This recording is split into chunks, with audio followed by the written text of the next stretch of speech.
Tonight, shocking allegations against the city's top cop. Former Detective Russell Poole has filed suit against the department. Poole says he uncovered dirty cops while investigating the murders of rappers Biggie Smalls and Tupac Shakur. I provided the chief with enough information and evidence that would warrant a full probe. And at that meeting, I was ordered not to investigate any further.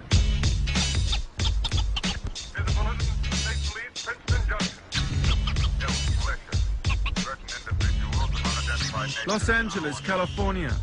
We're driving to meet ex-detective Russell Poole at his lawyer's office. Ex-detective Poole resigned after 18 years on the force when he was prevented from investigating fellow police officers whom he believed to be involved in the murders of Biggie Smalls and Tupac Shakur. Russell Poole is currently suing the Los Angeles Police Department. Russell believes that the whole thing started because Suge Knight owed Tupac millions of dollars in royalties. Tupac was about to leave death row and audit them, and that was why he was murdered. Hey,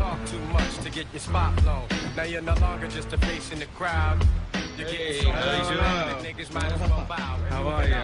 Good. Come on in.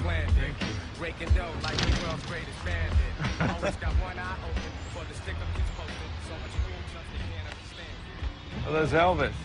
Russell now follows developments with a case on his computer. Is he one of your favorites? Yeah, I do like Elvis. Russell was an apple pie, all-American kind of cop. His father, an ex-Marine and ex-sheriff, was his hero and role model. Russell is one of those cops who says he bleeds blue. He's an old-school type of cop. So it's great we were able to do this finally. Yeah, well, don't tell Leo. Would you get that on? Leo will be pissed. And do you think that there was a connection between the Tupac Shakur killing and the Biggie Smalls killing?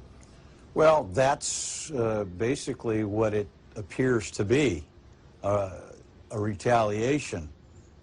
Okay, and I think Suge Knight wanted it to look that way. Okay, but you know, had we been able to aggressively investigate and had the heart to connect the two and do a thorough investigation, I think we probably would have found out more information. And why didn't you? Well, you know, there's a lot of factors, but I think the fact that law enforcement officers were working for death row, and that was a scandal in itself, okay? The fact that law enforcement officers were working for gangsters, known felons, basically organized crime, because it was no secret that Death Row Records was involved in drug trafficking. Between 30 and 40 police officers, some of whom are seen here, worked off duty for death row.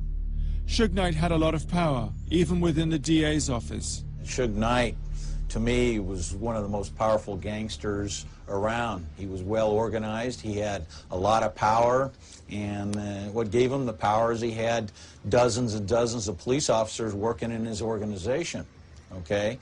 He also had a DA that was working on his Who was that? matters, a gentleman by the name of Larry Longo. Russell believes that Tupac's murder was organized by Suge Knight to look like a gang killing between the Crips and the Pyrus, also known as the Bloods. It was the night of the Tyson fight at the MGM in Las Vegas. Here he is being congratulated by Tupac and Suge Knight. Prior to the fight, Tupac was walking across the casino when one of Suge Knight's Pyru homies whispered into Tupac's ear that a Crip was standing nearby. This Crip, Orlando Anderson, was supposed to have stolen a death row medallion. Tupac, keen to impress, rushed over and punched Orlando Anderson, knocking him to the ground. Suge Knight joined in with the kicking. It was for this kicking, a parole violation, that Suge Knight would receive 9 years in prison. 2 hours later, Tupac would be mortally wounded fighting for his life. Russell thinks Suge Knight staged the whole casino incident. He thought he would be able to beat this casino probation thing.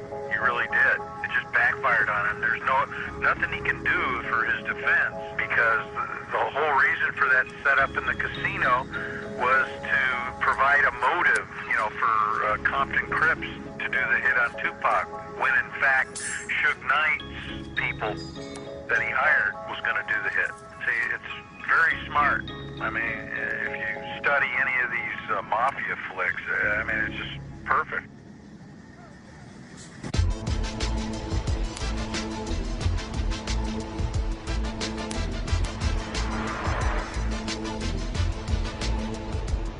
Russell referred us to ex-police officer Hackey, one of the law enforcement officers who worked for Death Row. Hackey was one of Tupac's personal bodyguards. He now operates from here in San Pedro. Ex-officer Hackey works from here as a bounty hunter. He had himself just been released from prison.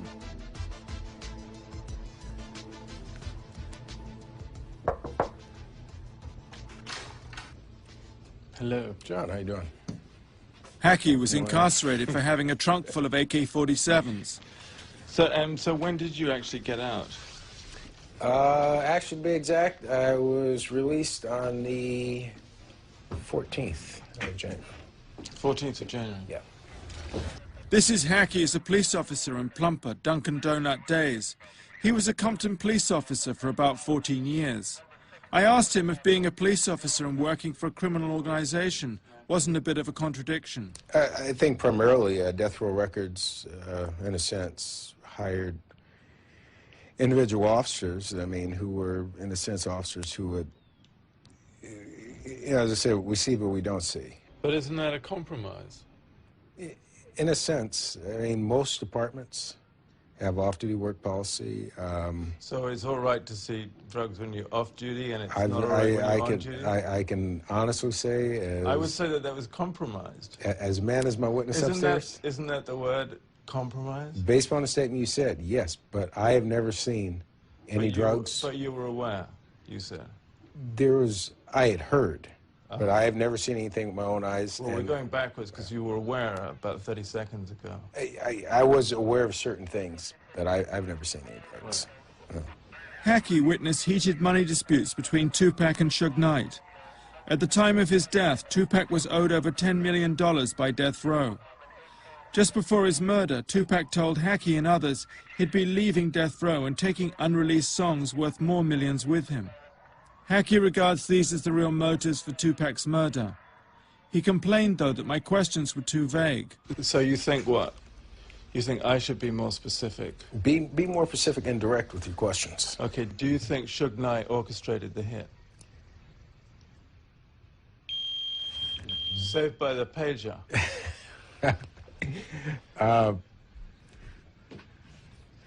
Based upon what I've been told within the industry and based upon what I knew for a fact that was going on, so Tupac was leaving a record company, okay, because Tupac didn't need Suge Knight. He'd had several other offers.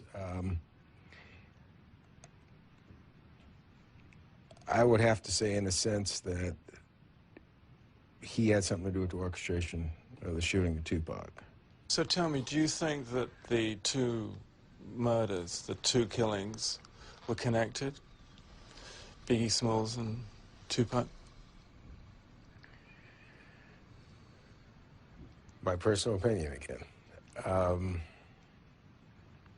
Yes, I believe they're both connected. And do you think the same person was responsible for orchestrating the two? Yes. And that person's in Death Row Records? Yes. So why do you think Biggie was killed? I think, in a sense, Christopher Wallace just happened to be, yeah, he's a well-known rap artist, but I think basically he just happened to, based on the situation transpired with Tupac, the flame was lit. So in order to throw the attention off Death Row Records, this man was killed. Next best thing, it was an East-West rivalry. Let's make it seem as if Bad Boy Records had something to do with the shooting of Tupac Shakur, which by no means whatsoever was remotely the case. This is Suge Knight at his Death Row offices. I wondered if he was the victim of his own gangster posturings, the diamond earrings, the Havana cigar. This is the Suge Knight custom-made electric chair. And then there was a statement Suge Knight made about him and Tupac, seen here minutes before they were shot at. Suge Knight didn't help his credibility by saying he had a bullet stuck in his head, when in fact medical evidence showed he was only scratched by a piece of flying glass. Let me ask you something. You were hit as well in that car. Mm-hmm. Are you doing okay today? I can see your injury. I got a bullet still in my head. The bullet's still in your head? Yes. The doctor told me that they did brain scans, all kind of stuff, and it went in and cracked my cranium, and it stayed there. They said there'd be more chances for damage to try to take it out than sew it up. I was hit there, I was grazed some other places. I got a deep slash of a bullet grazed the back of my neck, which if it had went another inch, it'd hit my spine and paralyzed me all the way down. Suge Knight appeared to celebrate his history of violence. Rumors that he dangled vanilla rice by the ankles, charges of violent assault, attempted murder, the reports of daily beatings at his offices.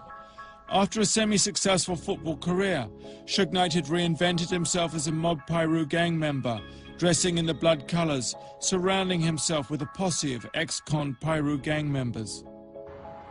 The Mob Pirus come from Compton in LA, also the home of their rival gang, the Crips. Suge Knight was born and grew up in this area, the area of the Mob Pirus. It was in this street that he played as a kid. He said he used to see bodies in the alley on his way home, and one has to ask how growing up in Compton affected Suge Knight. See you later. This is Reggie Wright Sr., Chief Gangs Officer. He said the gang warfare in Compton was so intense, he'd witnessed the genocide of almost an entire generation. My mother's bedridden. I had to come in here and say hi to my sister and them, keep up with her. Reggie was the most cheerful gang officer we'd ever met. So you said the mob started here? It was. Well, actually, this house right here to my right is one of the leaders of it. Used to live. These kids, these are the good guys on the street. They don't get in any trouble, right, guys? Turn your butt right. I act like you don't want to be seen. Any other time, you right out here, right out in the front. Let them see what the good guys look like from the neighborhood. How you doing, man? All right. These are some of the kids that live over here. But quite frankly, the guy in the yellow, his dad, is one of the original Mob Pirus. And matter of fact, his dad was present that night at the casino when they had that incident. You mean Tupac? Because he worked with Suge, one of the McDonald's, so. Tupac's murder caused massive gang warfare in Compton between the Pirus and the Crips. The death row explanation of events was that Biggie and Bad Boy were aligned with the Crips, whereas Suge Knight, Tupac and Death Row were with the Pirus. Gang loyalty is the most important thing in Compton. To be called a snitch is to be as good as dead. Suge Knight lived over in this area here, over on this side of town. He never really claimed any particular gang or stuff because he was into football at the time and going up. But the guys he grew up with, and the gangster type guys are guys from this mob area over here. And naturally, when he got into his business and started the Death Row label, a lot of those guys wanted jobs from him and wanted to identify with him, and he hired them to work along with him. Tupac, when he became part of Death Row, a lot of the guys that were doing work with Death Row or more or less part of the Death Row entourage came from this area here. So naturally, when Tupac was killed, these guys, you know, took offense to that. And that's when we had the retaliation. After Tupac's murder, there were over 20 shootings in Compton over a 10-day period between the Pirus associated with Death Row and the Crips. There's no evidence that the Crips were working with Biggie and Bad Boy at the time of Tupac's murder. The so-called gang war is regarded by Hackey and ex-detective Pull as being used to take attention away from Suge Knight's involvement in Tupac and Biggie's murder.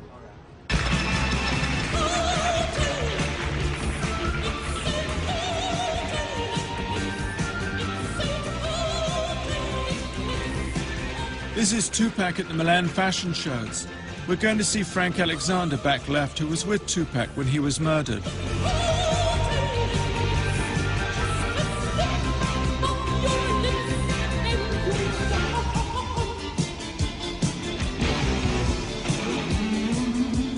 Frank Alexander appeared to be the fall guy.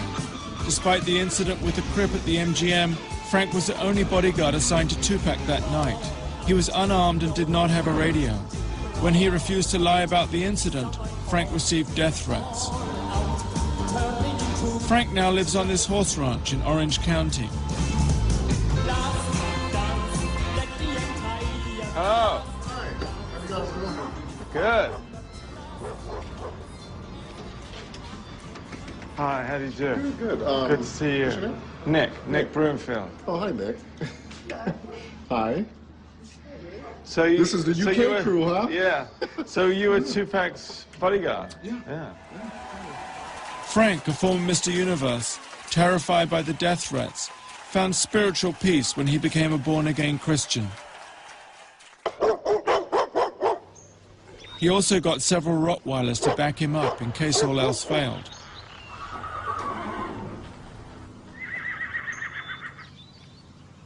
Frank put on his favorite cowboy suit. Frank spent the year following Tupac's death severely depressed. He smoked a lot of dope and contemplated suicide. Frank wrote a book about his experiences as Tupac's bodyguard called Got Your Back. So, and what do you think? I mean, you mentioned in your book that there were, rumors that it was an inside job. I never mentioned in my book that there was rumors of an inside job because I had been on vacation prior to going back that day to Las Vegas to work, and I think the exact phrase you used in your book was that there were rumors that Suge Knight had orchestrated the killing. I didn't even say that in my book. Okay, so this is an exact quote from your book. Okay. Okay. It says, word circulated that the shooting was orchestrated by Suge. Word circulated. I think it did not circulate from me saying anything. No, I said that was the quote from the book. Okay. Word circulated. That it has circulated that Suge had something to do with it. The shooting was orchestrated. The killing was orchestrated by Suge. By Suge. Uh-huh. You're going to let the dogs on me? Yeah. No. Because I think in the book you also said that you were frightened that Suge wanted to kill you. It wasn't that Suge himself or had anyone say that he wanted to kill me. I was getting death threats. I got death threats indirectly through employees that were still at Right Way, people that I knew that were friends of mine. Or other policemen? I never heard it from a police officer saying that I was going to be killed or anything like that, but I was told by LAPD and also by Las Vegas Metro to watch my back and to be careful, because possibly something could happen to me. No, I just wondered why you wrote that you were frightened of Suge and that Suge wanted to kill you. I didn't say that Suge wanted to kill me. Well, I could give you another quote. I'm gonna help you on that. A friend of mine called me and said, Suge wants you dead. I go, what? He goes, DR. I go, DR? He goes, yes, Death Row Records wants you dead, which I have on tape. I have it recorded. Frank and Tupac were close. Frank also gave us this video hit shot of Tupac with his niece Lamaika. Tupac called Frank Frankie. Tell Frankie to call me. Frankie, you call me when she tells you to call me Frankie. Why? Frankie goes to Hollywood. Hey, yo, Frankie. Frankie! Yo, Frankie! What are you calling this fool? What? Y'all call him Frankie? Nah, we gonna call him Frankie. Only our family call us that. Call me Ellen. Be sexy for some sleeves. Sexy for some nonsense. Got your level? Rain down this head. Hey, look so Frankie. Rain down this head. The horrors of Tupac's murder are at best inconclusive, but there are inconsistencies that beg further questions. We know who's responsible for this. The problem we have with this case is we don't have anyone willing to come forward and testify to it. If you knew who killed Tupac, would you tell the police? Absolutely not. I mean, because, you know, I don't Why know. not? Because it's not my job. I don't get paid to solve homicides. I don't get paid to tell on people. Other than the fictitious bullet in the head, further questions need to be asked about events the night of Tupac's murder. Why, for example, was Frank Alexander asked by death row to say that Orlando Anderson the Crip had snatched a chain from Tupac the night before the fight, when in fact that wasn't true? I was just asked concerning Orlando Anderson to say that Tupac and I had seen him earlier at the MGM when we were over there and Tupac was gambling, to say that he had snatched off a chain off of Tupac's neck. If we have a homicide and we know that it was something that was planned, we're going to start interviewing people, you know, whether it's weeks, months, or years prior, basically whatever it takes to find the inception of that plan. Whose idea was it to kill this person? Why did they want them dead? And when did they start talking about it? To me, prior to leaving, was he's not going to be in Vegas. I don't have to worry about him showing up, and don't worry about it because he won't be there. He did not want to go to Vegas. Matter of fact, he fought off going to Vegas all the way to the last second. And when I got there, I was surprised to see him there because he had told us that he was not going there with, his words, them sellout niggas. I was told by another one of our security guards that was a bodyguard that he had escorted Pac to the airplane as they were leaving New York. And Tupac told him, specifically told him, that he was a dead man walking. Right. Told us not to carry any weapons. Never have they told me to leave my weapons, either in my room or my car. So they were asking us to guard Pac and Suge and everyone else completely armed. We had never been told to leave our weapons. Why would I leave my weapons in a vehicle or in the hotel room, and I'm personally guarding Pac in one of the most hottest places to be? And what that's going to make it is a bodyguarding incident where you would be, only thing you would have on you is your person. And Michael Moore made the, biggest, hoorah about the weapons. I informed Reggie that I wasn't taking my weapon off for no one. My gun did not belong to Right Way. It was my personal gun, and I was going to carry it, and that's what I did. When he died, I was just like, whoa. You know what I'm saying? It kind of took me by, even though we was going through our drama, I would never wish death on nobody, you know what I'm saying? Because ain't no coming back from that. So it kind of turned me down a little bit. But at the same time, you got to move on. I felt for his moms, for his family or whatever, but, things got to move on,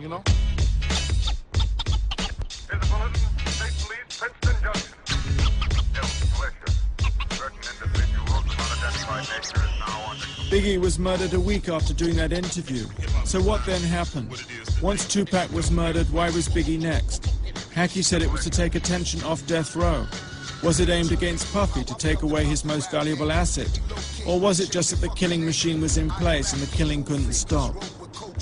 We went back to Orange County to see ex-detective Russell Poole. He did a lot of the groundwork on the Biggie murder.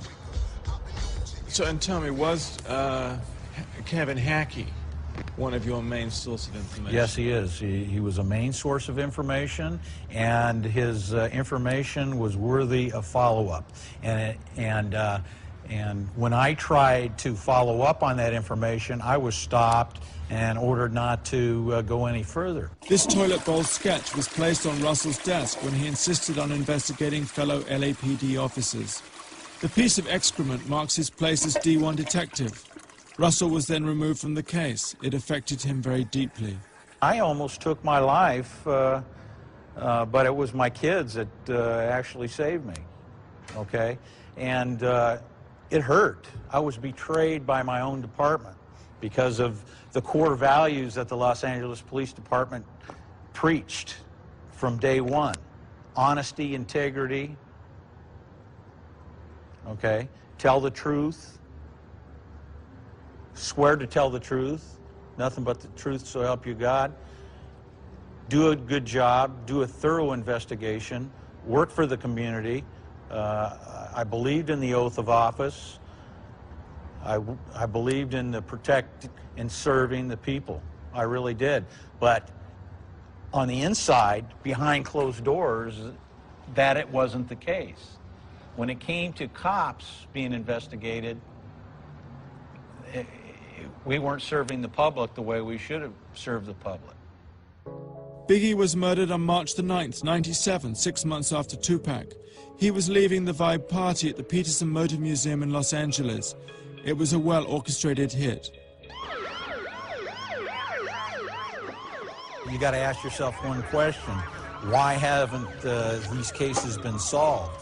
One reason that they were well orchestrated, well planned out, radios being used, communication, and had to be experienced people doing this, which would lead you to believe that experienced police officers knew exactly what to do. Russell suspected police officer David Mack for orchestrating and organizing the hit, using scanners and radios that were later found in his house. Officer Rafael Perez, Officer Mack's former partner and best friend, who was convicted for the sale of drugs, racketeering and falsifying evidence. Officer Kevin Gaines, who was having an affair with Suge Knight's wife Sharita, who was later killed by a fellow LAPD officer in a road rage incident. Russell also suspected Harry Billups, a.k.a. Ammar Mohammed, as a possible hitman. He's godfather to Officer Mack's kids. Officer Mack was later convicted for this bank robbery. You had a witness in Biggie's entourage who identified David Mack as being at the Peterson Museum. The car used in the case was a black SS Chevy Impala, and David Mack owned one of those. The fact that David Mack took family illness days off just prior to the Biggie Smalls case, which indicates there had to be some planning, and he couldn't be bothered with going to work. Officers Mack, Perez and Gaines were part of a bigger police scandal, the Rampart scandal, linking officers throughout the LAPD to various forms of corruption. Officer Mack was born and grew up in the same area of Compton as Suge Knight. He's also a self-confessed member of the mob Pyrus. Here he is wearing the colors of the Pyrus. Officers Mack and Perez did everything together. Their loyalty was always to each other. Police officers Mack and Perez used to pick up girls at lap dancing bars. It was there that they also met someone called the bookkeeper, who is now himself in jail. It had been very hard to meet the bookkeeper. We were told that he'd been moved to another jail, that he suffered from Tourette's syndrome, that he was manically depressed and didn't want to see anyone, and that he feared he'd be killed if he spoke to us. This is Ron Siebold, his lawyer.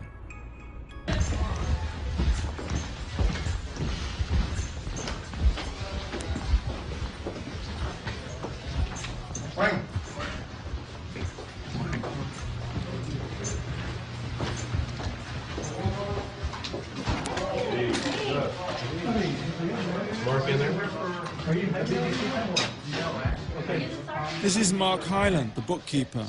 He's up for 37 counts of impersonating a lawyer. In February of '96, several LAPD officers, including Rafael Perez, Nito Durden, and David Mack, were at Fritz's in Bellflower, which is a gentleman's club, a topless bar. And at that meeting was also a gentleman, a rapper, Suge Knight, and some of his other associates and everything. And there was, in a nutshell, there was a hit taken out on Notorious B.I.G. They were talking about planning on how to get the monies and the weapons together.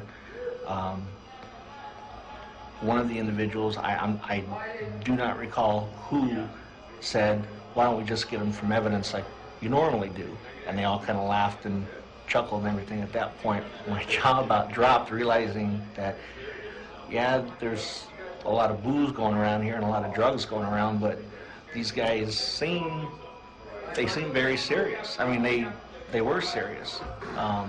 Subsequently, I got immunity on this, right? Federal immunity. Basically, I then I transported. Mark, you have federal immunity. This is what we talked about before these people came in. Right. You do not have district attorney. You do not have immunity from the state. Okay? Okay. But I transported monies interstate between Los Angeles and Phoenix to arrange the hit on Biggie Small. And how many times would you say that you met with Suge Knight? Just a few. Just a few. I never sat down, and I never really knew who he was. I mean, I just knew that he demanded a lot of respect from people. It wasn't until recently that I learned who he is and what he's done. And that's why, like I said, I wish I was making it all up, because I don't know what my life is going to be when I get out. And why did you decide to come forward with this information?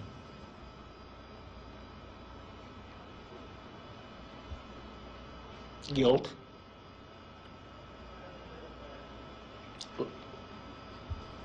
It was wrong. And I didn't want to be involved anymore.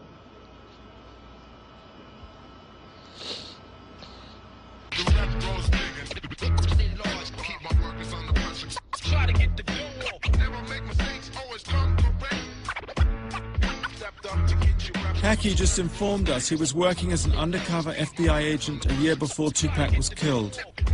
According to Hackey, FBI agents and ATN agents were in cars just behind Tupac on the night he was shot. Hackey claims he was betrayed by the FBI. He wasn't given the promotion he was promised, and they then let him languish in jail. Howdy. How you doing? We'd caught Hackey on the hop. I sit around 11. Oh, Jesus. You guys doing okay? Yeah. Yourself? I can't complain. It's been a good day so far. Hackey says he has the documents to prove his claims. No mail. No. So, did you manage to get those documents you mentioned? Yeah, I managed. I told you I can get the documents. That's not an issue. My attorney's working on a thing. I'm working on something. See, once. Are we on tape? No.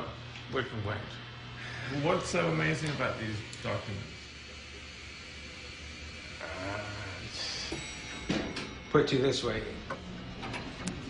Oops. I've already been offered $250,000. Okay. $250,000 for what? These documents. They're actual, Really? Yeah. From who? Come on now. What? Oh, you got that camera wrong again. $250,000, that's a lot of money. I told you I made this for money. I mean, excuse my French, I got bullshit. I got fuck off money. I ain't worried about that. Fuck I told off you money from who? I'm saying I got that kind of money. You know what I'm saying? I got that kind of, I told you I'm not hurting for money. I'm not a millionaire, but I'm far from hurting for money. Remember I told you that before. Good morning. Good morning.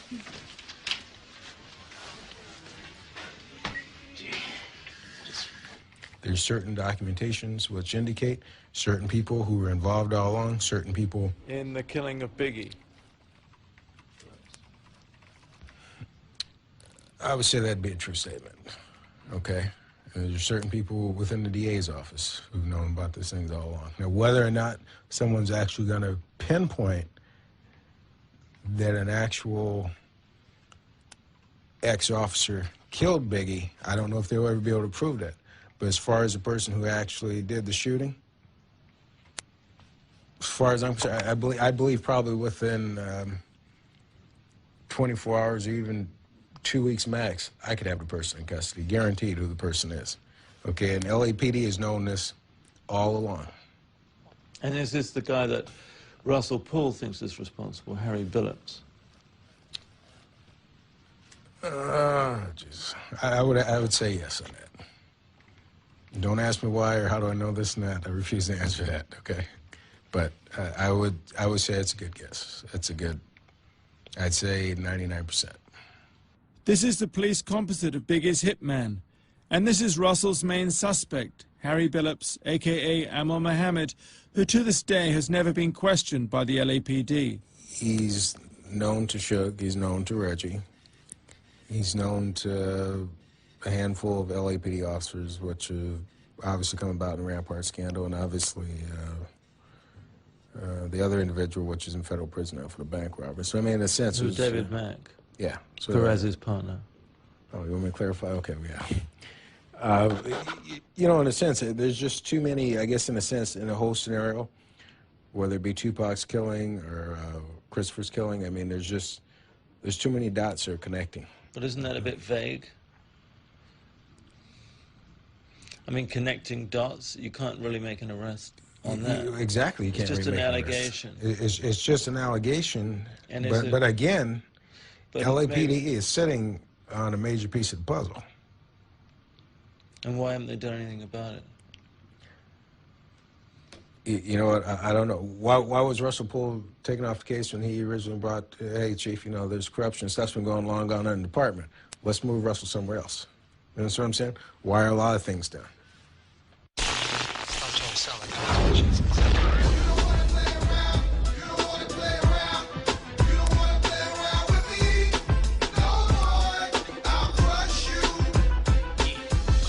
This is the video of Little C's, who was with Biggie when he was shot and who provided the police composite.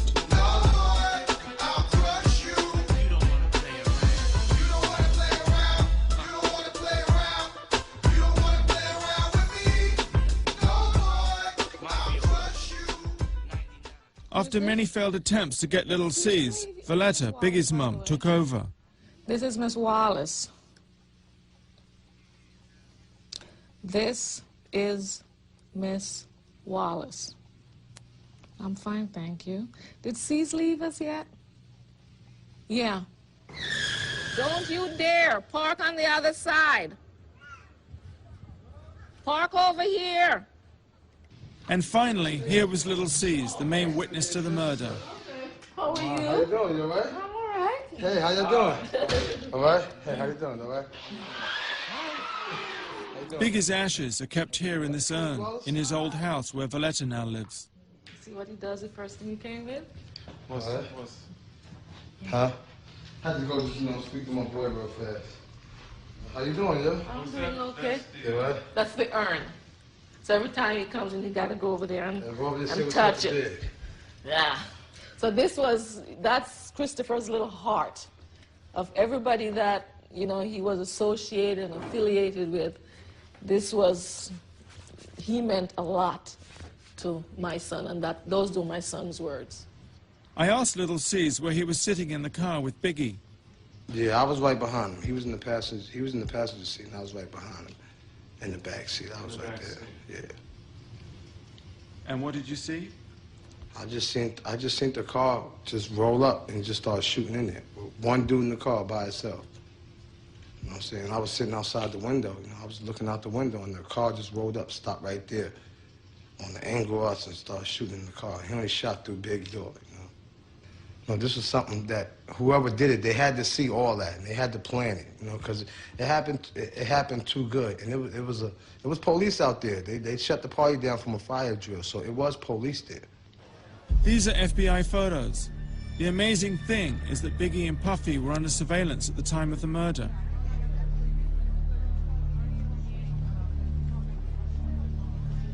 So did you see the FBI? Yeah, I saw them, and after the Biggie death, you know, I had spoke to a couple of police, and I saw a couple of pictures that they had when they was watching us. They were showing me pictures of me, asking me who is that. You know I'm telling them that's me. And they asked me, who is that? That's Biggie's best friend, D-Rock. That's him. So they were showing you? So they were showing us pictures when they was followers and this and that. And they showed, they were showing old pictures that, you know, that was in this house, you know, that the police had in L.A. So, you know, I was thinking, like, God damn, you know, something real fishy is going on.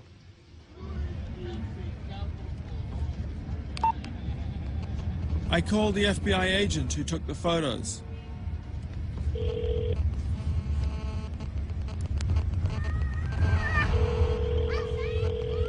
Hello? Oh, hello. Is that Detective? It would be, yes. I was wondering if I could talk to you because I understand that you were following Biggie Smalls and Puffy Coombs at the time that Biggie's... Who are you? My name's Nick Broomfield. Yeah? And I was just...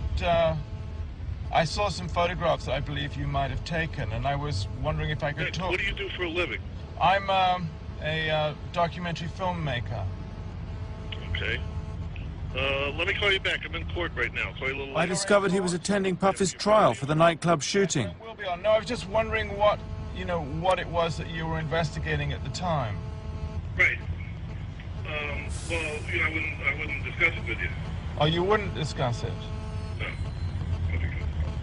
Even though it was some time ago? Well, it hasn't finished yet. It hasn't finished? Where'd you get my number? Where'd you get my number? Sorry? Where'd you get my number? Where did I get your number? In 1993, a Senate Select Committee was set up to look into the hip-hop movement.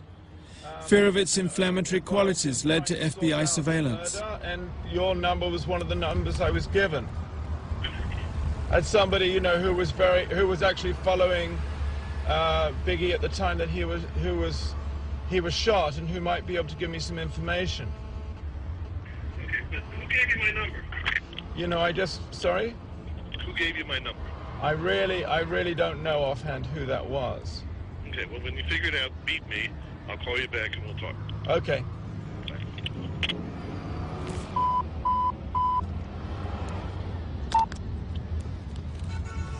We went back to tell Valletta about the conversation. My son was just a little upcoming rapper in California for an award. FBI was following him. Were they following him here in New York City? Up there in California, everywhere he was going? Why? I would like to know why. Miss Wallace would like to know why. If FBI was following my son, where were they that night my son was shot? And why is it, if they weren't there, why is it that moment, that night, they were taken off? Those are questions that needed to be looked into. Those are investigations that need to be looked into. Biggie was unaware of what was going on. This was Biggie a couple of days before he was shot. How did it get to that day where you got to watch your back and have bodyguards? I mean, it's not just with rappers, you know what I'm saying? People want to attack anybody that's a large figure, you know what I'm saying? They did it to Jordan, they did it to Tyson, they did it to Bill Cosby, you know what I'm saying? Right. They're going to attack you if you're on top, you know what I'm saying? It's just your job to bob and weave, you know what I'm saying?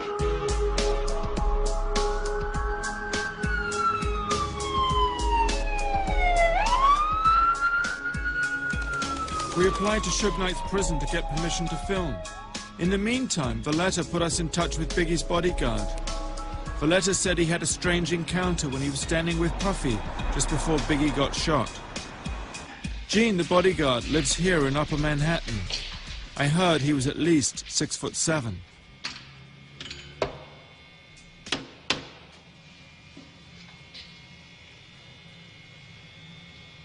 Knocking like that, you gotta be somebody that's scared. You was knocking like you was scared, man. Scared? Yeah. No, I'm not. All right. How do you do? I'm good. I asked Gene why Biggie's friends hadn't been more cooperative with the police. I wouldn't be talking to you if it wasn't for Miss Wallace. Yeah. You understand? If she wasn't pouring on hard crying, I wouldn't be saying jack shit to you. You understand? I think, yeah, some of the other people in the whole crew should have came forward. Yeah, I believe that. You understand? Because I believe Big is turning over in his grave because people ain't coming to the forefront for his mother. They knew he loved his mother. He cared for his mother, whatever like that. You understand what I'm saying? Everybody do. Everybody care for their mom. You understand? And I just believe that maybe some people should have came forward, and then maybe people just want to just say, listen here, I'm going to leave this shit alone. You know, that's their own choice. I'm going to eat, man. You know what I'm saying? Bad Boy, Biggie, whoever, whatever. If I got to shovel shit for a living, I'm going to eat. I showed Gene the police composites of the hitman. So do you recognize any of these pictures here?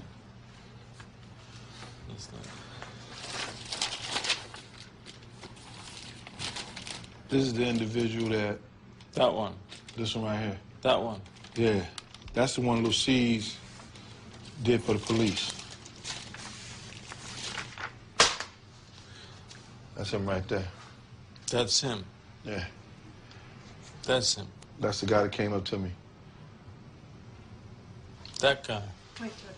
That guy right there. That's him? Yeah. Were you ever shown his picture before? That's definitely him, though. Yep. Well, that's Harry Billups, isn't it? That's who? He's called Harry Billups. Amir Mohammed, right?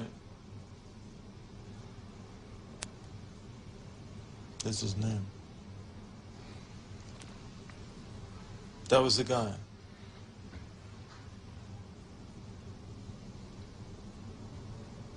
You can really remember a face that well. Wow.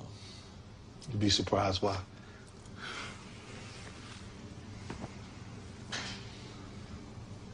I can remember a face. You can? Yeah. Yeah. I believe you, actually. Mm-hmm. I had him to a T before P called me that morning. He said, a guy in the Nation of Islam shot Big. And I said, yo, dog, he had the blue suit, blue bow tie, white shirt, peanut head, receding hairline, brown skin.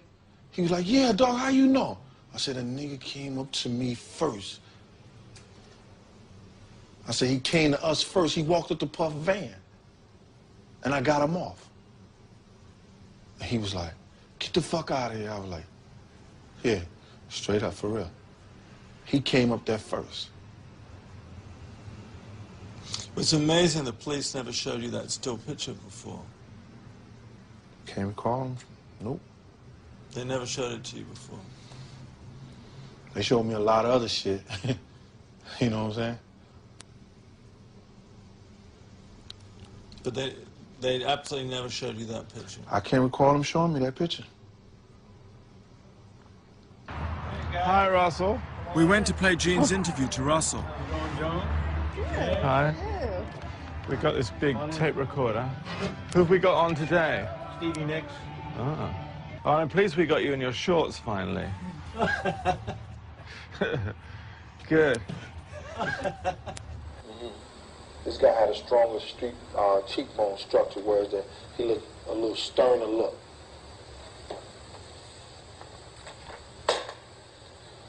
That's him right there. And he still works for the probation. That's him looking at the lineup. That's the guy that came up to me. That guy. That guy right there. Okay, so we got a witness saying David Mack was there, and now we got a witness saying Harry Billups was there. Definitely him, though. Amir Muhammad, a.k.a. Amir Muhammad. Yep. It's amazing. What do you make of that? I think it's a breakthrough in the case. I think this is another example of how incomplete the investigation is and how they have tried everything or done everything to avoid the truth in the matter. And I still, in my heart, believe that these types of clues and these types of statements made by witnesses need to be thoroughly followed up on. And I honestly believe that the players that we're talking about David Mack and Amir Muhammad are somehow involved in this case. And the department, time and time again, has avoided the truth. And when you add everything up, what other reason could there be? The reason being is because they do not want to expose to the public that Los Angeles police officers were involved in the conspiracy to kill Biggie Smalls. The most amazing thing in this whole story is that Officer David Mack and Officer Rafael Perez have never been questioned in connection with the Biggie Smalls murder. Neither has Harry Billups, aka Amal Mohammed, who we tried to contact through his lawyer. If nothing else, their names should be cleared. The question now is, with Tupac and Biggie dead, will the killing machine carry on?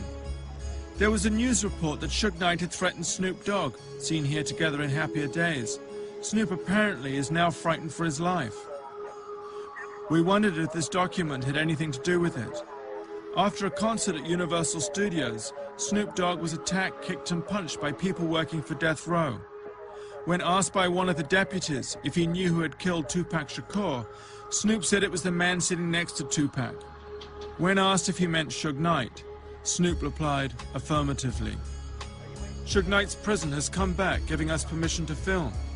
But I'm having problems with Death Row, who I'm having to negotiate with to interview Suge Knight. I'm dealing with this man, Reggie Jr., seen here second left, who's been running Death Row since Suge Knight's been in prison. Reggie Jr. is the son of Reggie Sr., who we'd so much admired and interviewed in Compton. Reggie Jr. had followed in his father's footsteps and also became a police officer before running Death Row. I remembered what Hackey had said about Reggie Jr. They'd served as Compton police officers together.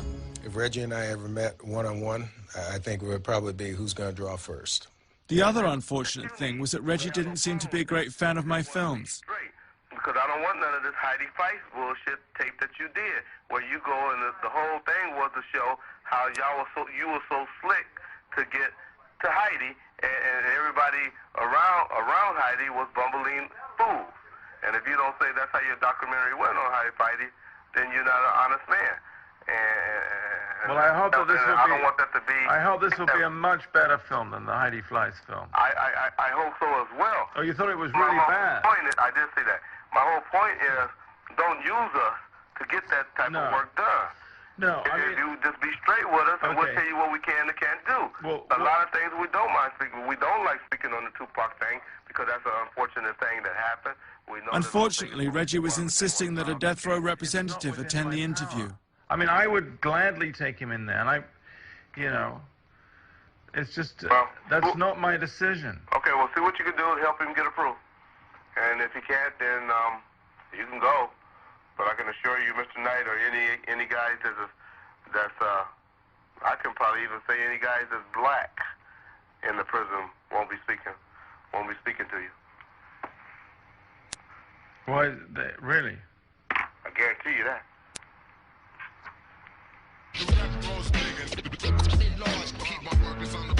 Try to get the door. Never make mistakes, always come correct. Unhappily, we never did reach agreement with Reggie, but as we still had the prison's permission to film, we decided to go anyway, even though Suge Knight had refused. The camera person dropped out for self-preservation, but the rest of us had overseas passports, so we went anyway. This is Mule Creek State Prison, a maximum security facility in Northern California where Suge Knight has served the majority of his sentence. Charlie gate, please. This is Suge Knight's recreation yard, Yard C. Should we try and find Mr. Suge Knight? Well, we can go out and try to find just about anybody that you want to talk to out here. Oh, yeah.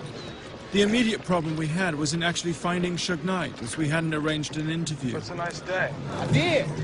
Suge's not a worker. He should be out here somewhere. So. I don't know what the warden said, but Suge Knight agreed to do a short interview. I wondered what Suge Knight would want to talk about in this, his first filmed interview at Mule Creek Prison. He's been in for 5 years. I heard he was on the warpath for Snoop Dogg. Hi.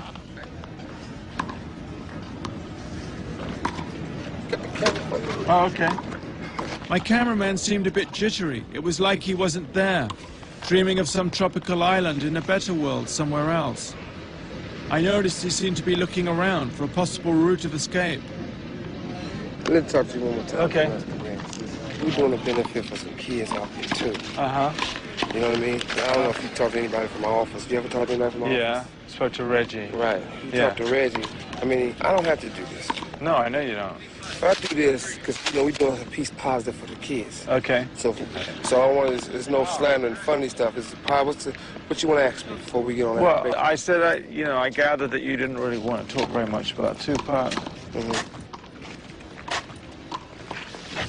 I agreed to no slander and funny stuff, and to ask Suge Knight about his message to the kids.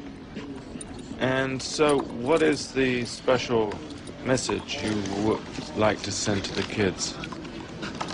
Like I said before when you first came in, if it's anytime it could be anything positive to help with the kids, well, if they can see from if it's my mistakes or the next person's mistakes, we don't have to make the same mistakes, I'm all open for it. And what would you like to say to them about the mistakes? About the mistakes that I wouldn't, everybody makes mistakes. And you got in the media what's going on today for is a lot of kids saying they get their input off of rap music or rap artists or entertainment. I think some of that can be true, but most of it, I would like them to understand that basically all the artists who's involved, and if they get in trouble, these guys have record companies back them that will get them high-powered lawyers. If they have high-powered lawyers, 9 out of 10, they would never ever, come to the penitentiary. But the guys in the inner city, if they get in trouble, they have what we call a public defender, which is they're not gonna have the best. And they go to prison. And they go to prison for a long time. So they shouldn't model themselves on rap stars with big lawyers. No, they shouldn't. And besides that, you have certain individuals who's artists, and they might get in trouble. They might do a few things, but they well-known names, and they're informant for the police. They snitches. Snoop Dogg. And if they get in trouble, they're gonna get a free pass. Like if you hear about it, there's several artists that would never ever come to prison. No matter what they do, you hear about it getting caught, if it's firearms, getting caught with drugs, doing this, doing that. Like who, you think? Well, put it to you like this. When you look at it and you think about it, you see that you watch the news, you follow the people's trials, people's court cases, or you follow what you hear, word of mouth, what you hear about the streets, about the guy getting 25 years because he had $2 piece of crack cocaine on him, or a guy got 10 years because he had a firearm on him. Then you get a guy if it's not personal, so I don't want to make it seem like I'm slandering these guys' names, or if you hear about a lot of the artists, someone used to be on death row, someone on other labels, you might hear them getting caught with drugs, getting caught with a gun, stab somebody, do those type of crimes, they're not gonna come to prison. One of the reasons they're not gonna come like Snoop? Well, Snoop would never come. I mean, Snoop was on, we beat a murder trial for him, but then he was on probation. Then he got caught with 2 ounces of marijuana. Then he got caught with guns. And each time it's nothing. They're not gonna violate him. Because for the street guys know what I'm talking about. There's no puzzle. I mean, if you get a guy that constantly getting in trouble and never gonna come to prison, that's because he's an informant. He's a rat, a snitch. Yeah. And they're more important to the police on the streets than in here, because they let them know what's going on. They might say they sold by telling on 3 or 4 or 5 other guys. I'm from Compton, and a rat is the lowest you can go. A rat will do anything. But you don't think Snoop was a rat? I mean, I don't want to make Alice. I don't need to put nobody out there. Because if I do, that's like a form of telling. But for the street guys out there, they know. They know this guy never come to prison. They know the only way to stay out of prison is one way. And you look at it, I got 9 years. The judge said he watched the tape 25 times. He couldn't tell if I kicked or just broke it up. The victim said I didn't hear it, but I still got 9 years. I know I was going to have to pay a debt to society before it's coming to prison, because if you come from the inner city, you come from the ghetto, and you act up off that block, you'll come to prison sooner or later. If you don't come to prison, there's only a few things, you know, you got to be working with the police. Suge Knight is leaving prison in 1 month's time. He denies any involvement in the murders. Snoop Dogg is terrified, though. He has trebled his security guards. Kevin Hackey has applied for a special concealed weapons license, citing Suge Knight as the reason. The problem we have with this case is we don't have anyone willing to come forward and testify to it. If you knew who killed Tupac, would you tell the police? Absolutely not. I mean, because, you know, I don't. Why not? Because it's not my job. I don't get paid to solve homicides. I don't get paid. Where do you see yourself in 20 years from now? If God give me breath for 20 more years, I see myself changing the world. Because my thought patterns are so opposite of what's the norm. Really? So I would have to change the world, or I have to be changed by the world. He wasn't just no rapper, he was an activist. This ain't no democracy. Pac knew that the elite was paying the government, the elite on the government, on the president, everybody else. Pac was talking about that shit, and they didn't want to hear that shit. They didn't want no young black brother telling these black people in the ghetto that your strings is being pulled by a committee of 300. Moving on. Suge had a look on his face that he knew something was getting ready to go down. There was no doubt that Suge Knight orchestrated the hit on Pac. Now I want to go back to the first hit that took place in New York with Biggie and Puff Daddy. The Tupac article had me pissed off, you know what I'm saying? Because first of all, he dissed my man, said my man turned his back on him, and I know for a fact that didn't happen, you know what I'm saying? And like the rumors that's spreading is on some tip like we set him up, you know what I'm saying? And that's crazy. Puff Biggie knew exactly who shot Pac. I want you to take a close look at Puff Daddy's reaction. He's guilty as hell. The Tupac article had me pissed off, you know what I'm saying? Because first of all, he dissed my man, said my man turned his back on him, and I know for a fact that didn't happen, you know what I'm saying? And like the rumors that's spreading is on some tip like we set him up, you know what I'm saying? And that's crazy. Be the realest shit I ever wrote. Puffy getting robbed like a bitch. To hide that fact, he did some shit he shouldn't have did, so we riding for that. And that nigga that was down for me, rested dead. Switch sides, guess his new friends wanted him dead. Probably be murdered for the shit that I said. I bring the real, be a legend, breathing the dead.